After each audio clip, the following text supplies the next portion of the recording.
জীবনে যা করবেন সব ইবাদত, কান্না করা ইবাদত, হাসি দেওয়াটাও ইবাদত। হতে হবে আল্লাহকে খুশি করার জন্য। কার তরিকায়? রাসূলের তরিকায়।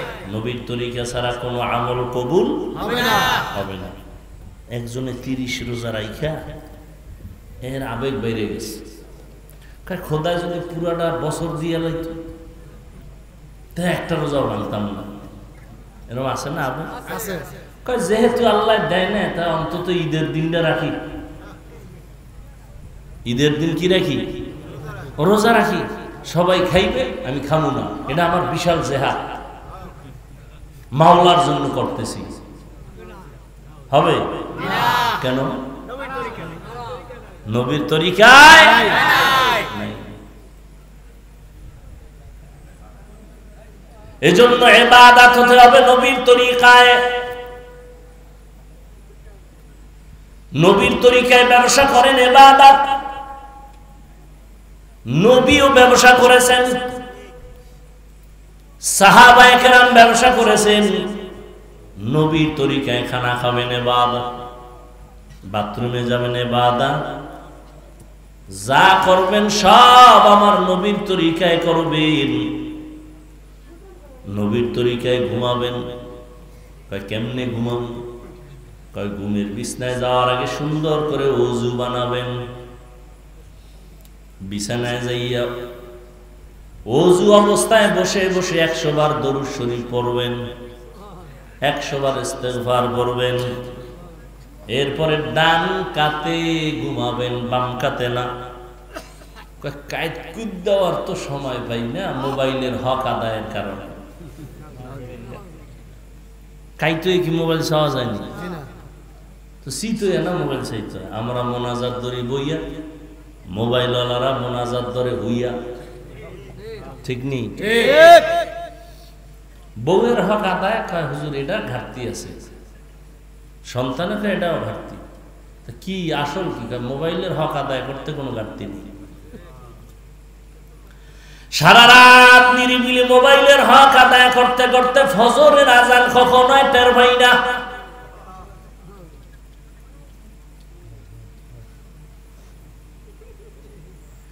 নবীর তরিকায় ঘুমাও, ডান কাতে ঘুমাও, দরুদ শরীফ পড়তে পড়তে ঘুমাও। নবীর তরিকায় তুমি যদি ঘুমাইতে পারো দরুদ পড়তে পড়তে, ইনশাআল্লাহ ঘুমের ঘরেই একদিন দেখবা মদিনাওয়ালার সাথে মোলাকাত হয়ে যাবে।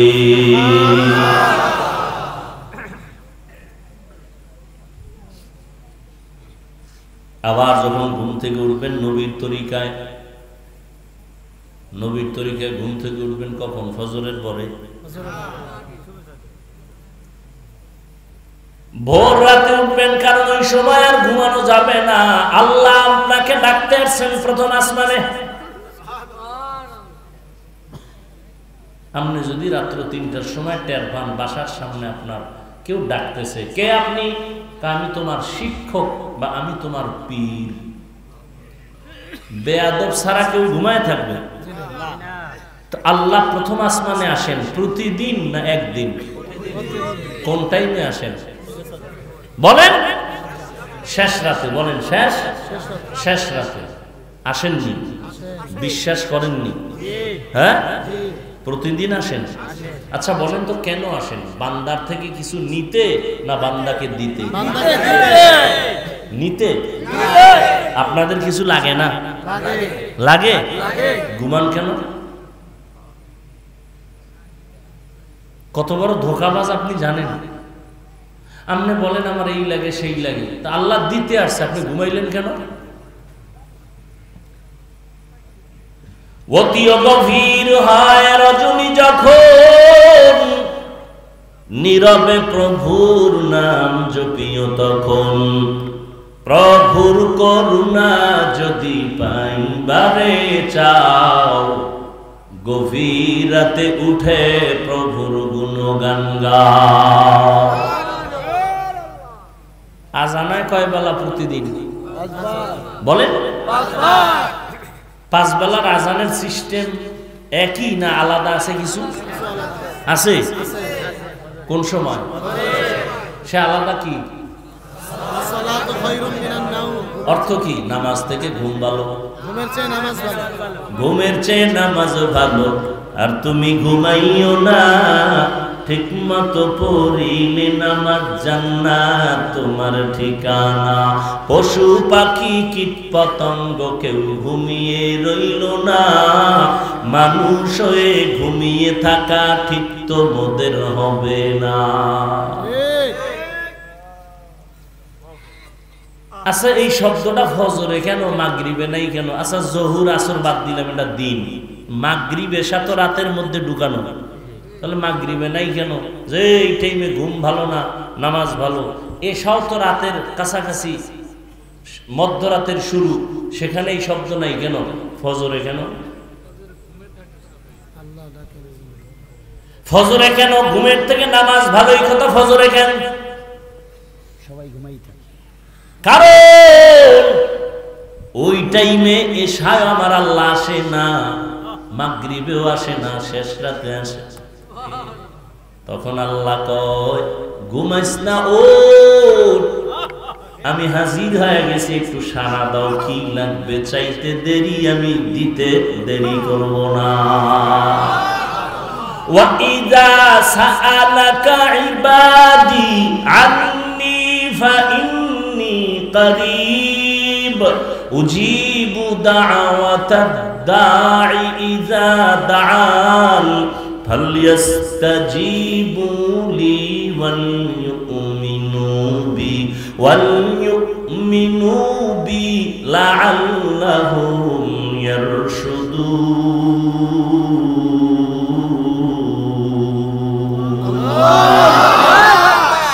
हर गोरी देने को तू तैयार है, जो न मांगे उससे तू बेजार है।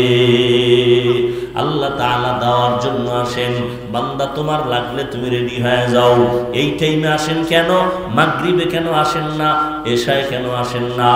এই টাইম বড় নিরিবিলি টাইম, মাওলার সাথে কথা বলার একটা আলাদা সময়, গোপন সময়। আসমানটাও নীরব, জমিনটাও নীরব, ঘরের মাও ঘুমায়, বাবাও ঘুমায়, নদীর মাছগুলো সব ঠান্ডা, গাছের পাখিরা পর্যন্ত ঘুমায়, কোনো আওয়াজ নাই। এই সময় তুই ক্লিয়ার আছে লাইনটা, যত কিছু চাওয়ার দরকার মালিকের কাছে চা। আমার মালিক এখন আরশে আজিম থেকে প্রথম আসমানে কুদরতের নজর লাগায় দিছেন।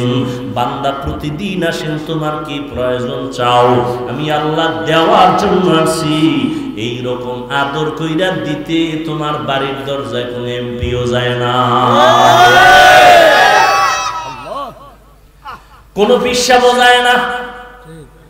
আমি মাওলা হাজির হয়ে গেছি, দেওয়ার জন্য কি লাগবে বল? সন্তান লাগবে বল, টাকা লাগবে বল, পয়সা লাগবে বল, সুস্থতা লাগবে বল, ছেলে লাগবে বল। আমার কাছে চাইতে দেরি হবে, আমি দিতে দেরি করব না। তোর ছেলেটা মেজাজ গরম, বল আমার কাছে বল, আমি ঠান্ডা বানায় দিব। তোর ছেলেটা লেখাপড়া পারে না, বল আমি লেখাপড়া পারানোর মতো আমি জেহেন খুলে দিব, বল। আমার নবী যদি বলতে পারে তুই কে, নবী যদি বলতে পারে রব্বি জিদনি ইলমা, তুই বলতে পারো না কেন? তুই কি নবীর থেকে দামি? সাহাবায়ে কেরাম জান্নাতের টিকিট পাইলেন, আবু বকর জান্নাতের টিকিট হাতে, ওমরের জান্নাতের টিকিট হাতে, জান্নাতের টিকিট ওসমানের হাতে, হযরত আলীর হাতে। এক কথায় 10 জন সাহাবারা দুনিয়াতে জিন্দা অবস্থায় টিকিট পেয়ে গেছেন। পাওয়ার পরেও তাদের ইলম এত বেশি, আমল এত বেশি, তাকওয়া এত বেশি, এরপর ভোর রাতে মাওলার সাথে হাজিরা দিতে তাদের কোনো দুর্বলতা ছিল না। জিহাদের ময়দানও সবার আগে, ওদিকে সংসার চালানোর ক্ষেত্রে সবার আগে 1 নাম্বার পাস, সব কাজে, ব্যবসা চাকরি সব বেলায়, আবার গোপনে আমার মাওলার দরবারেও হাজির। সাহাবায়ে কেরামরা যদি আল্লাহর কাছে হাজিরা দিতে পারেন ভোর রাতে, ও বান্দা সারাদিন তুমি যত কাজ করছো প্রত্যেকটা কাজের একটা হাজিরা আছে না? কি আছে না? নাই? অফিসে কাজ করে একটা হাজিরা আছে না? ফিঙ্গার দিতে হয় না? তো মাওলার কাছে হাজিরা দিবেন না কেন? সারাদিন রাত্র যা করছে এর একটা দৈনিক হাজিরা দেন। কোন সময়? ভোর রাত্রে। আর ফাইনাল আর একটা হাজিরা আছে, ফাইনাল জুমার দিন মসজিদে গিয়ে হাজিরা দিবেন। এর থেকে আর একটা ফাইনাল হাজিরা হলো আমার মাওলার ঘরে যাইয়া বলবেন লাব্বাইক। এটা ফাইনাল হাজিরা। ইবাদত আল্লাহর জন্য নবীর তরিকায় হতে হবে। বাথরুমে গেছেন নবীর তরিকায় যাবেন, সওয়াব। বাথরুমে যাবেন খালি পায়ে যাবেন না, খালি মাথায় যাবেন না, বাম পা দিয়ে ঢুকবেন, ঢুকার আগে দোয়া করবেন। পারি না বললে হবে না, অন্তত বিসমিল্লাহ বলে ঢুকবেন। কোন পা দিয়া? বাম পা দিয়া। হুশ আছে? নাই, নাই, কোনো হুশ নাই। দৌড়ের উপরে থাকে, দৌড়ের উপরে ঢুকে আর বের হয়ে যায়। পায়ের হুশ থাকেনি, যেই পরিমাণ ঢুকায় ভিতরে খালি খাইতেই থাকে, খাইতেই থাকে, গরুর মতো হাঁটে আর চাটে। এর আর দরজা খোলার টাইম নেই, লাঠি একটা দিয়ে ভিতরে ঢুকে গেছে। কোন পাও দিয়ে ঢুকছে হুশ ঢুকছেনি, পারে না দুই পাও একসাথে দেয়।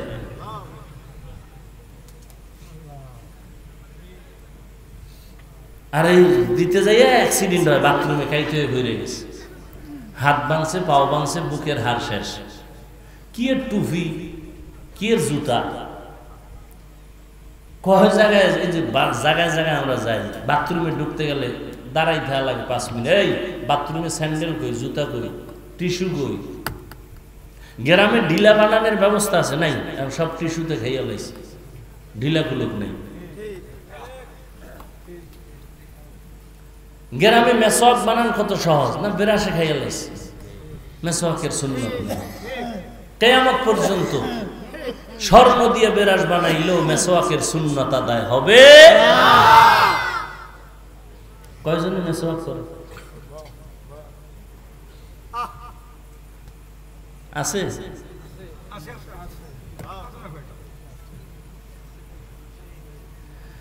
বাম পা দিয়া বাথরুমে যাবেন, দোয়া পরে ঢুকবেন। হাঁটুর উপরে বাথরুমে গিয়া কাপড় উঠানো যাবে না, সব ধরা। বাথরুমে যখন ঢুকছেন হাঁটুর উপরে কাপড় উঠানো যাবে না, সুন্নত। বাম পায়ের উপরে ভর করে বসতে হবে, সুন্নত।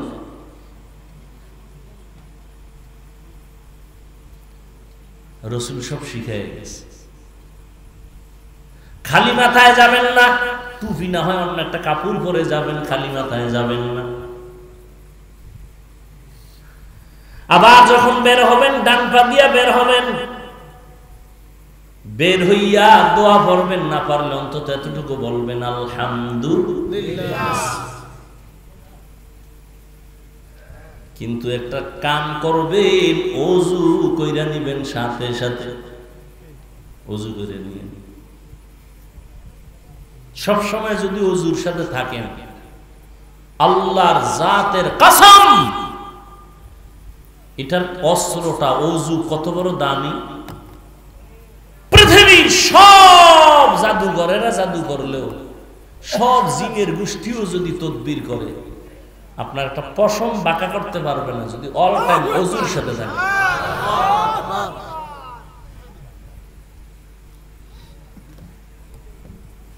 খানা খাইতে বসবেন নবীর তরিকায়, ইবাদত।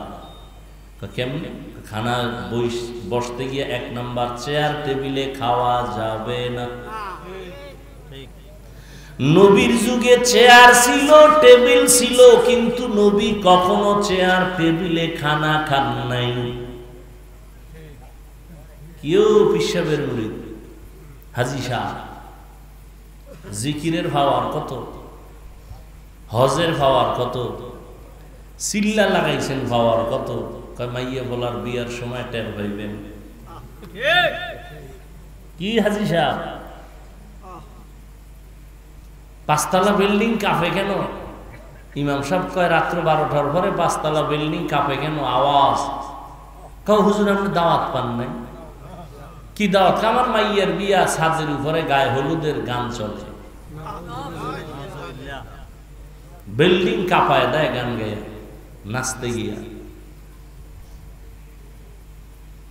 মাইয়া হলার বিয়ার সময় টের পাওয়া যায় ইমানের পাওয়ার কত। আল্লাহ হেদায়েত দান করুন। ইসলামে গায়ে হলুদ হারাম। গায়ে হলুদ হারাম। যদি কোন গায়ে হলুদ না হইলে বিয়ে হইব না, তা আমাকে বিয়ে নতুন করে আবার করতে হবে।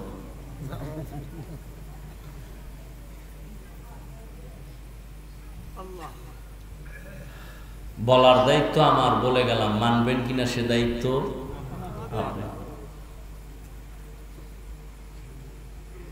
খানা খাইতে বসবেন চেয়ার টেবিলে, কথা কয় না, বসা যাবে না।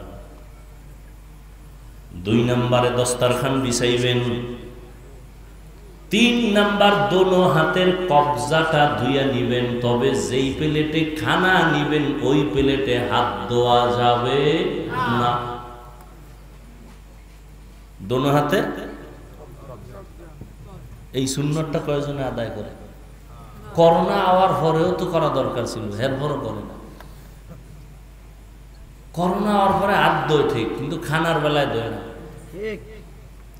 ভদ্রলোক বাম হাতের 2 আঙ্গুল দিয়ে লবণ লয়। এই স্টাইল দেখেন না? ভদ্রতা। ডান হাত দিয়ে লয় না কেন? কয় লবণের ভিতরে আমার খানার ময়লা ভরবে। ওরে খাইতেছো তুমি, তোমার ময়লা ভরলে সমস্যা কি? হে বাম হাতের আঙ্গুল দিয়ে লবণ লয়। কেতনা বড় ধোঁকাবাজ। ভদ্রতা।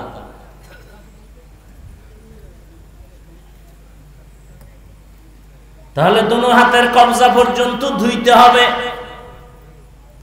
খানার প্লেট যখন খানা শুরু করবেন, আপনার ডান দিক থেকে খানার লোকমা শুরু করবেন। কোন দিক থেকে? ডান দিক থেকে। কিন্তু তরকারি পড়ছে মাঝখানে, এখন কি করবেন? ডান দিক দিয়ে। হ্যাঁ,